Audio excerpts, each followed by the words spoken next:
전도서 3장 1절 말씀 다 같이 읽겠습니다. 시작. 범사에 기한이 있고 천하 만사가 다 때가 있나니. 아멘.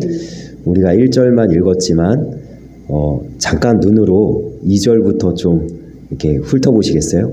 2절부터 무슨 때가 있고 무슨 때가 있고. 네. 자, 좀 보셨어요? 이 말씀 보면서 어떤 생각이 드세요? 네. 저는 이 말씀을 묵상하면서 이런 마음이 들었습니다. 머물 곳이 없다. 다 때가 있대요. 때가 있다는 것은 무슨 말입니까?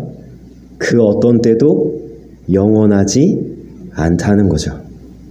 울 때가 있고 웃을 때가 있습니다. 슬플 때가 있고 춤출 때가 있습니다.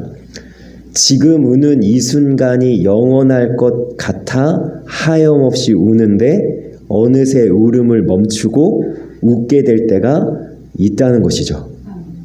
사람도 마찬가지입니다. 찾을 때가 있고 잃을 때가 있습니다. 지킬 때가 있고 버릴 때가 있습니다. 이 사람이면 될 것 같은데 어느새 멀어집니다. 영원할 것 같았던 관계가 영원하지 않다는 걸 깨닫게 됩니다. 그러니 저는 이 말씀을 묵상하면서 이런 생각이 들었습니다. 머물 곳이 없구나. 인생은 외로운 거구나. 제가 잘못 본 건 아니죠? 그런 마음이 드시죠? 저는 초등학교 6학년 때 가장 친했던 친구들이 있었어요. 예, 크루라고 해야 되나요? 그냥 그 친구들 있으면 두려울 게 없었습니다. 매일 같이 학교, 학원, 축구할 때 하루 종일 같이 붙어 있었던 친구들이 있었는데 저는 마음속에 어린 마음이지만 무슨 마음이 있었냐면 이 친구들하고는 평생 가겠다라는 마음이 있었어요. 근데 중학교 올라가니까요. 자연스럽게 멀어졌습니다. 그리고 30년을 만나지 못했어요. 연락도 안 됐습니다. 찾을 생각도 못했습니다. 그런데 작년에 30년 만에 연락이 왔어요. 그래서 다시 만나게 됐습니다. 그래서 친구들을 다시 만나고 나서 제가 이렇게 이야기를 했어요. 다시는 너희를 못 보는 줄 알았다. 나는 죽을 때까지 너희들하고 인연이 끊어진 줄 알았다. 이렇게 너희들 보고 있는 게 지금 꿈 같다. 그러니까 친구들도 똑같이 대답하는 거예요. 야, 나도 너 못 볼 줄 알았어. 그럼 어떻게 30년 만에 만났나? 제가 그 친구들 중에 유독 가까웠던 친구가 있거든요. 정말 친했던 친구가 있는데요. 그 친구가 권능이는 분명히 목사가 됐을 거야. 그러고 유튜브에 제 이름을 쳤는데 제 이름이 유니크하잖아요. 유일무이하지 않습니까? 안 나오더래요. 분명히 나올 텐데 안 나온다. 안 나오다가 작년 9월에 딱 제 영상이 뜨더랍니다. 그래서 들어갔어요. 들어갔더니 연락처가 남겨져 있잖아요. 한 100번 고민했대요. 30년 만에 전화하니까. 전화를 딱 해서 제가 받았잖아요. 받았는데 모르는 번호잖아요. 나 누구야? 나 누구야 하는 순간 다 끝났어요. 30년 동안 절대 잊을 수 없었던 그 이름. 문득문득 떠올라서 걔는 잘 살고 있나 살아는 있나 했던 그 이름 딱 걔가 누구야 라고 하는 순간 우리가요 1시간 넘게 통화를 했어요. 마치 어제 만난 것처럼 30년 만에 통화하는데도 이게 신기하죠. 근데 보십시오. 중요한 것은요 이 모든 때가 하나님께 달려있다는 거예요. 저는 중학교 올라가면서 다 중학교가 갈라져서 멀어질 때도 저는 가만히 있었거든요. 근데 자연스럽게 멀어진 거예요. 저는 그 친구들 다시 만날 때도요. 저 가만히 있었거든요. 저 아무것도 하지 않았습니다. 아예 찾을 생각도 안 하고 찾을 수 있다는 가능성도 열어둔 적이 없는데 난 가만히 있는데 그 친구가 연락이 온 거예요. 누가 하신 거죠? 하나님이 하시는 거예요. 지난 8년 동안 저희 교회는 적지 않은 사람들이 왔고 또 떠났습니다. 또 떠난 그 자리에 우리 성도님들이 지금 계세요. 부교역자 13년 동안 제가 배운 것 중 한 가지는 성도님들이 오고 가는 것이 오로지 하나님께 달려있다는 것입니다. 제가 원한다고 오는 것도 아니고 제가 원하지 않는다고 떠나가지 않는 것도 아니더라고요. 이 교회가, 이 목회가 오로지 하나님의 손에 달려있음을 저는 고백을 합니다. 그렇다고 열심히 하지 않겠다는 거 아닙니다.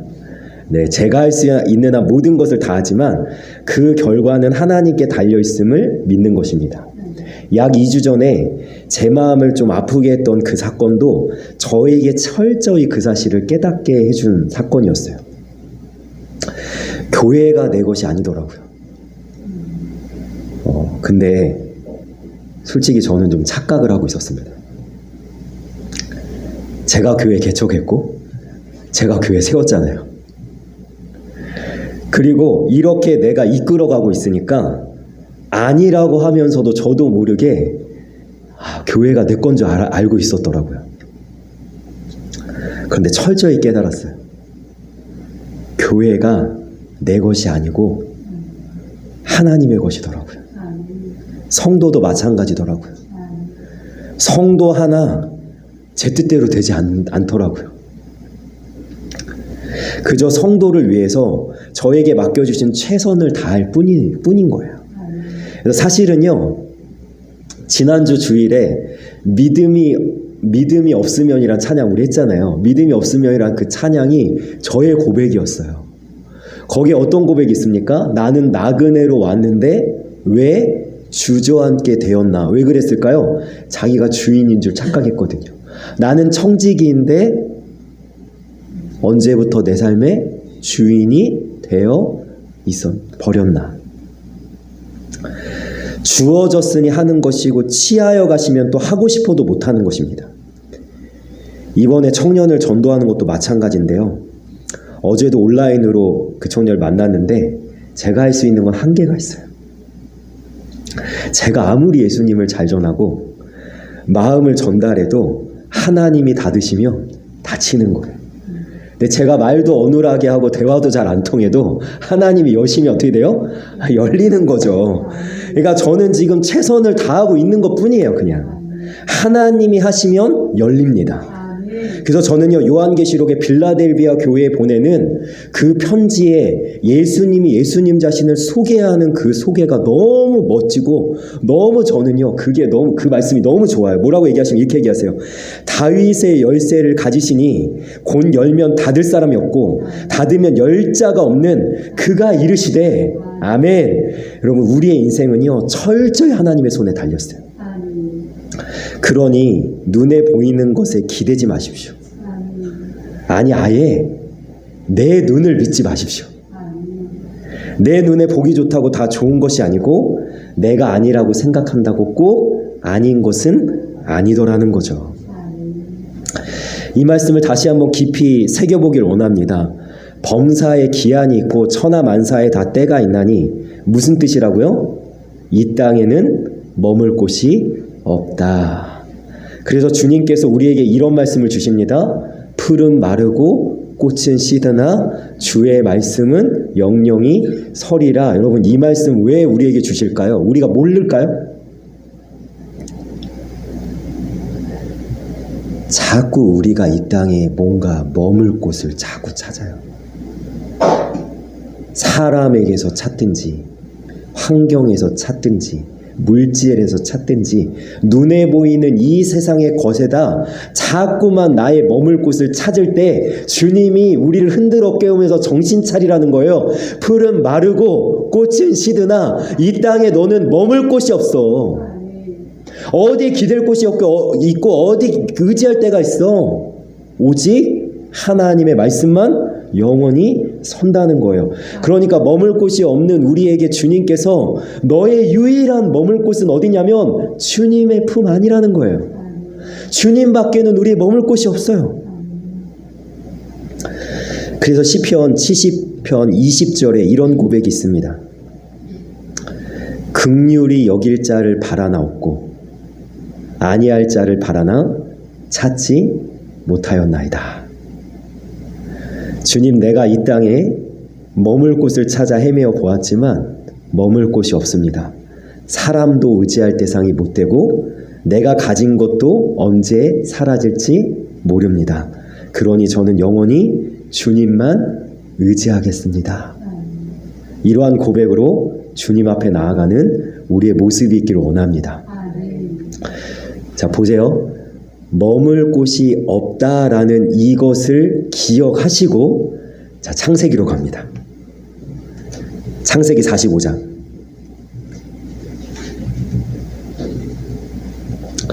25절부터 28절입니다.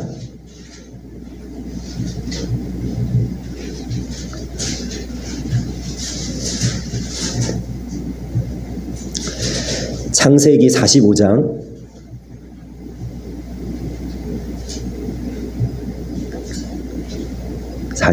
25절부터 28절. 네, 찾으셨으면 제가 한 절, 여러분들이 한 절 읽겠습니다. 그들이 애굽에서 올라와 가나안 땅으로 들어가서 아버지 야곱에게 이르러 달리어 이르되 요셉이 지금까지 살아있어 애굽 땅 총리가 되었더이다. 야곱이 그들의 말을 믿지 못하여 어리둥절하더니 그들이 또 요셉이 자기들에게 부탁한 모든 말로 그에게 말하매 그들의 아버지 야곱은 요셉이 자기를 태우려고 보낸 수레를 보고서야 기운이 소생한지라. 이스라엘이 이르되 조카들아 내 아들 요셉이 지금까지 살아있으니 내가 죽기 전에 해서 그를 보리라 하니라. 아멘. 여러분, 좀 전에 우리가 살펴봤던 전도서 3장 1절에 이렇게 얘기했습니다. 범사에 기한이 있고 천하 만사가 다 때가 있나니. 여러분, 이 때는 누구에게 달렸어요? 하나님께 달렸죠. 그런데 만약에 내가 때를 정하려고 하면 어떻게 되는 거죠? 큰일 나는 거예요. 그런 의미에서 우리 모두 창세기를 보면서 요셉의 이야기, 야곱의 이야기를 한번 눈여겨봅시다. 야곱이 가장 사랑하던 아들 요셉이 17살 때 아버지 야곱은 요셉과 헤어지게 됩니다. 요셉이 죽은 줄로만 알았습니다. 그리고 드디어 22년 만에 재회를 앞둔 장면이 오늘 우리가 읽은 이 장면이에요. 자, 야곱이 이렇게 고백합니다. 뭐라고 고백해요? 마지막 절에 한번 읽어볼까요? 마지막 절 같이 있습니다. 시작. 이스라엘에 이르되 조카들아 내 아들 요셉이 지금까지 살아있으니 내가 죽기 전에 가서 그를 보리라 하니라. 아멘. 그럼 야곱이 뭐라고 고백해요? 조카도다.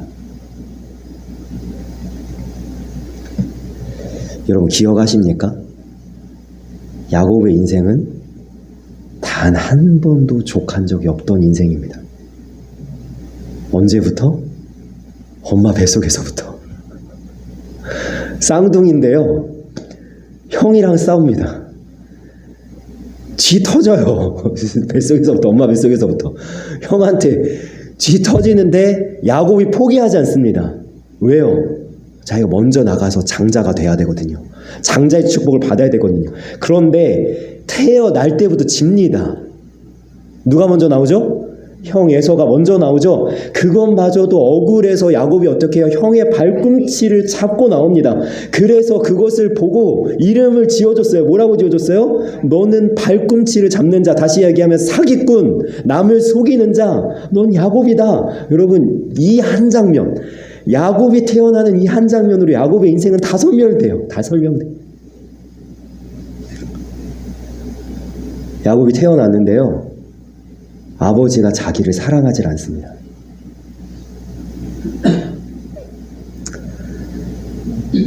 이삭은 에서가 사냥한 고기를 좋아하므로 그를 사랑하고 리브가는 야곱을 사랑하였더라. 여러분 성경에 다 설명해 놓지 않지만 여러분, 야곱의 마음이 어땠을 것 같아요? 아버지의 사랑을 받지 못한 야곱은 상처투성이었을 거예요. 그런 상처 때문에 자신이 사랑했던 아내 라헬에게서 낳은 첫 아들 요셉을 그렇게 지독하게 편애했는지도 모르겠어요.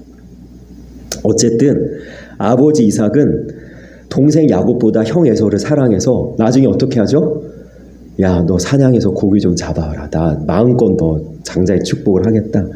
그 야곱은요, 어쩔 수 없어요. 아버지를 속이고 장자의 축복을 뺏어 올 수밖에 없었고, 자기를 죽이려던 에서를 피해서 어디로 갑니까? 외삼촌 라반의 집에 갔더니 자기도 사기꾼이잖아요. 자기도 남을 속이면서 살았잖아요. 그런데 20년을 이 지독한 사기꾼, 이 외삼촌 라반의 집에서 시달리다. 여러분 보세요.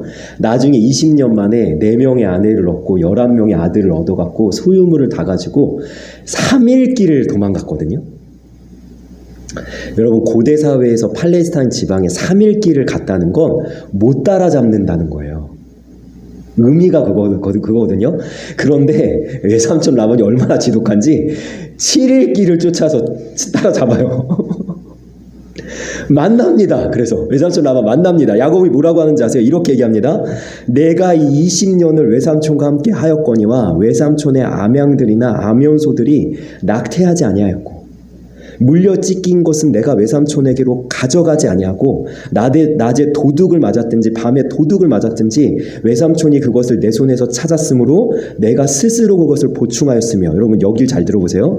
내가 이와 같이 낮에는 더위와 밤에는 추위를 무릅쓰고 눈붙일 겨를도 없이 지냈나이다.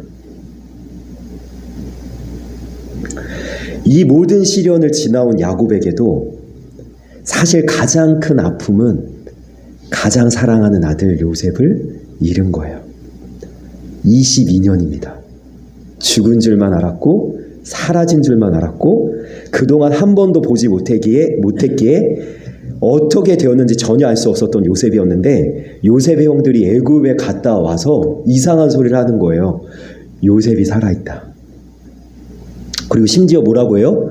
애굽의 총리가 되었더이다. 야곱이 그 말을 믿지를 못하고 어리둥절하다가 그들이 또 요셉이 자기에게 부탁한 모든 일로 그에게 알리면서 요셉이 자기를 태우려고 보낸 수레를 보고서야 정신을 차려요.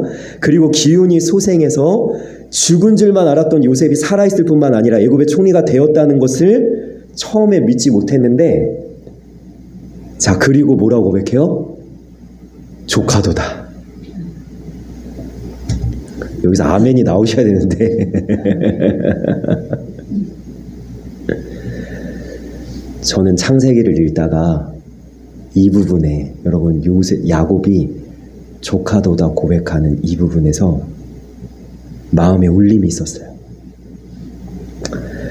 야곱의 인생은 이 고백을 할 수 없었던 인생이었다니까요. 야곱은 엄마 뱃속에서부터 지금까지 한 번도 족함이 없었다니까요. 탄생부터 일이 꼬였다니까요. 아버지의 사랑을 받지 못했다니까요. 사랑하는 아내 라헬마저 먼저 떠나보내야 했다니까요. 라헬이 낳아준 첫 아들 요셉은 잃어버리고 말았다니까요. 가만히 생각해보면 야곱이 그런 인생을 살았기 때문에 족함이 없었던 것이 아니었다는 거죠. 여러분, 어쨌든 외삼촌 라반의 집에 가서 20년 동안 부자가 됐잖아요. 고생은 했지만 부자는 됐잖아요. 그런데 그 집을 떠날 때도 야곱은 족한 줄을 모릅니다. 그리고 그 집에서 4명의 아내를 얻었고 11명의 아들을 얻었음에도 그들을 보면서 뭐예요? 야곱은 족한 줄을 몰라요. 여러분, 그러니까요, 저는 이 생각이 드는 거예요. 야곱은 어쩌면 내가 족하다라는 이 고백을 못했던 것이 아니라 안 했던 것이 아닐까. 그런 고백을 할 줄 몰랐던 것이 아니라 아예 그런 고백을 하지 않기로 작정하고 살았던 거죠.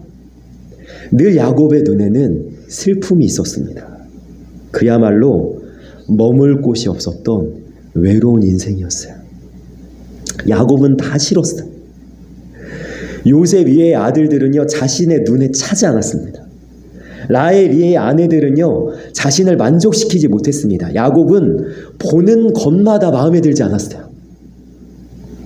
자신의 인생은 왜 이렇게 고단하고 처량한지 그런 생각밖에 안 들었던 거예요. 오늘 여기 제가 이 말씀을 나누는 이유가 바로 이것입니다.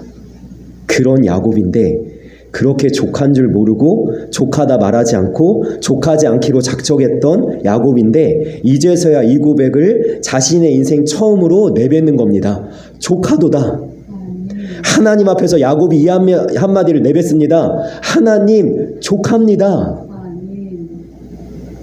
네, 여전히 아멘이 안 나옵니다. 놀라운 사실이 무엇인지 아십니까? 지금 야곱이 족하다 고백하는 이 시점은 요셉을 다시 만난 것이 아니라는 사실입니다. 지금 요셉이 진짜 살아있는지 확인이 안 됐어요. 지금 야곱의 손에는 아무것도 쥐어진 것이 없습니다. 야곱에게 달라진 것은 없어요.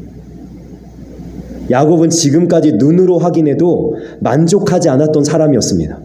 자신의 손에 움켜쥐고도 족한 줄 모르는 사람이었습니다. 그런데 지금은 요셉이 보이지도 않는데 뭐라고 얘기한다고요? 족하답니다. 지금 요셉을 품에 안아보고 진짜 요셉이 맞는지 확인도 안 해봤는데 만족한다는 거예요. 그리고 저는 이 말씀을 묵상하다가 나도 이렇게 야곱처럼 확인이 다 안 됐어도 믿음으로 지금 이 순간 족하다라고 고백하는 사람이 되면 좋겠다고 하나님 앞에 기도하면서 정말 엄청 울었어요. 제가 나는 왜 이렇게 족함이 없나요? 야곱은 안 보고도 듣지 못했어도 경험하지 못했어도 족하다고 하는데 나도 이렇게 족하다고 고백했으면 좋겠습니다. 한참 울었어요. 제가 예전에 예수님 안 믿는 사람한테 복음을 전하면요, 이런 질문이 되돌아오곤 했습니다. 죽으면 천국과 지옥이 있다고요? 그건 죽어봐야 알죠. 죽지 않고 어떻게 알아요? 확인해야만 믿겠다는 사람들이 있어요. 그러면 제가 이렇게 이야기를 합니다. 그때는 이미 늦어요. 죽고 나면 기회는 없어요. 그것이 확인이 안 돼도 우리에게 말씀해 주신 분이 하나님이시니 그 말씀을 믿는 거예요. 눈으로 보고 확인할 수 없어요. 직접 죽음을 경험한 뒤에는 선택할 수 없어요. 지금 여기 살아있을 때 내가 믿을 거냐 안 믿을 거냐 보지 않고도 경험해 보지 않고도 결정해야 하는 거죠. 야곱이 지금 족하다고 고백하는 것은 믿음으로 하는 거예요. 오직 믿음으로 하는 거예요. 그래서 이 고백이 놀라운 겁니다. 야곱이 요셉이 살아있음을 믿는 거예요. 눈에 보이지 않아도 아직 확인되지 않았어도 믿는 겁니다. 믿음이 우리를 족하게 만드는 거예요. 야곱의 인생을 보십시오. 현실이 나를 족하게 만들 수 없습니다. 상황이 나를 족하게 만들어주지 않습니다. 그야말로 우리 인생은 머물 곳이 없다는 거예요. 있는 것 같아도 잃어버리고 지금 참 이게 있어서 좋은데 하다가도 그것은 사라질 것입니다. 내게 보장된 것은 아무것도 없습니다. 그냥 내가 바라고 있는 것뿐이지 그것이 여전히 내게 머물러 있을 것이라는 보증은 그 어디에도 없는 거예요. 그러니 우리는 눈에 보이는 것으로 만족하려 해서는 안 됩니다. 상황 좋아지면 감사할게요. 형편 나아지면 더 잘 믿을게요. 여러분 다 헛소리예요. 지금 여기서 믿음으로 고백하는 겁니다. 여호와는 나의 목자시니 내게 부족함이 없으리로다. 채워져서 만족하는 것이 아니라 확인되어서 행복하는 것이 아니라 하나님의 말씀을 믿으니까 하나님이 그래도 나를 사랑하신다고 하니까 그래도 하나님이 나와 함께 하시니까 만족하는 거예요. 저는 꿈을 꾸었습니다. 제가 고백했죠. 2번 꿈을 겹쳐 꿨어요. 그리고 저는 그 꿈을 믿습니다. 그리고 간절히 기도하고 있습니다. 그러나 현실은 달라진 것이 없어요. 아무 일도 일어나지 않았습니다. 오히려 그 뒤로 저의 마음을 아프게 만드는 일이 일어났어요. 그러나 저는요, 여전히 벌떡 일어나 지금 웃고 있습니다. 오늘도 힘을 내고 있습니다. 힘있게 믿음의 걸음을 달려나가고 있습니다. 어떻게 그럴 수 있습니까? 제가 그 꿈을 믿고 있기 때문입니다. 야곱이 지금 이 수준까지 올라온 거예요. 요셉을 만나고 족하다고 말하는 것이 아닙니다. 요셉을 끌어안고 아들아 살아있었구나 그러면서 만족하다고 고백하는 것이 아니에요. 요셉을 만나기 전에 아무것도 확인되지 않은 지금 이 순간에 족하다는 거예요. 이것은 오직 믿음으로 하는 고백입니다. 우리에게 이런 믿음이 있습니까? 천국은 죽어서 누리는 것이 아닙니다. 지금 여기서 주님과 함께라면 천국을 누릴 수 있습니다. 우리가 정말 천국을 믿는다면 보지 못했어도 경험되지 않았어도 지금 여기서 주님과 함께 하는 곳이 바로 하늘나라라고 고백할 수 있는 거예요. 하나님이 함께 하시는데 못 누릴 이유가 무엇입니까? 그것을 정말 우리가 믿는다면 지금 여기서 족하다고 고백하지 못할 이유가 무엇이냐는 거예요. 그러니 머물 곳이 없는 세상을 바라보지 마십시오. 세상은 머물 곳이 없습니다. 기댈 수 없는 사람들을 의지하지 마십시오. 사람은 가까이 있다가도 멀어집니다. 내 손에 쥐고 있는 물질도 쉬 사라지는 안개와 같습니다. 머물 곳은 오직 한 곳입니다. 오직 주님 품밖에 없습니다. 족하다고 고백하고 있는 야곱이 지금 우리에게 이 이야기를 들려주고 있는 겁니다. 믿음을 가지고 주님 한 분만으로 만족하십시오. 주님만이 나의 만족이 되기를 원합니다. 지금 여기서 믿음으로 족하다고 고백할 수 있는 우리 모두의 모습이 있기를 원합니다. 그러면서 주님과 함께함으로 천국을 누리는 축복의 사람들이 되시기를 주님의 이름으로 간절히 소망하며 축원합니다. 족하도다. 여러분, 이 야곱이 이 고백을 할 수 있는 이유는 단 한 가지인데요. 이겁니다. 하나님의 계획을 보았기 때문이에요. 사라진 줄 알았던 아들 요셉이 애굽에 먼저 보낸 자로 하나님께서 그의 삶에 역사하시고 지금 이스라엘이라 불리는 야곱과 그 12지파를 하나님의 계획대로 철저하고 신실하게 이끌어 가시는 하나님을 본 겁니다. 야곱은 요셉을 만나지 못했어도 살아있는지 생사 확인이 안 됐어요. 요셉을 눈으로 보지 못했어요. 그런데 족하다라고 고백하는 거예요. 하나님이 계획하신 대로 하시니 그걸로 됐다. 충분하다는 것입니다. 우리는 결과를 보고 족하도다 하기를 원해요. 그런데 야곱은 하나님의 계획과 신실하신 실행력을 보고 아직 과정 가운데 있는데 요셉을 만나러 출발하지도 않았는데 지금 여기서 족하다고 고백하는 거예요. 우리에게 이러한 믿음이 있으면 우리도 고백할 수 있습니다. 족하도다. 여러분, 오늘 말씀을 시작하면서 우리는 전도서 3장 1절에서 이것을 살펴봤습니다. 뭘 살펴봤어요? 머물 곳이 없도다. 근데 여러분, 예수님 안에서 우리가 믿음을 가지면 다시 고백할 수 있습니다. 뭘 고백할 수 있어요? 우리는 머물 곳이 있습니다. 어디라고요? 주님 안에. 여러분, 주님 안에 머물러서 주님과 함께하는 기쁨을 누리시고 지금 여기서 아직 이루어지지 않았지만 받은 줄로 믿고 감사하며 찬양하며 만족할 수 있는 천국을 누리는 하나님의 사람들, 믿음의 사람들이 되시기를 주님의 이름으로 간절히 소망하며 축원합니다. 아멘. 기도하겠습니다. 살아계신 하나님, 우리는 무엇으로 만족하고 있습니까? 우리의 만족을 어디에 두고 있습니까? 머물 곳이 없는 세상에 두고 있다면 그것만큼 미련한 것은 없습니다. 왜냐하면 사람을 보며 세상을 볼 땐 만족함이 없기 때문입니다. 하나님, 우리의 만족을 이 야곱처럼 오직 믿음으로 예수님 안에 두기를 원합니다. 주님 때문에 내가 만족합니다.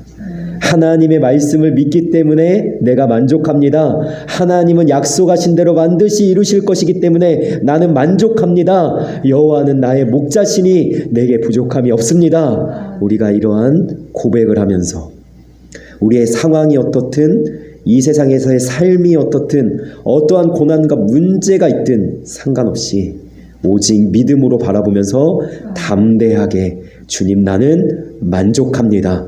나는 예수로 충만합니다. 고백할 수 있는 신앙의 모습 있게 하여 주옵소서.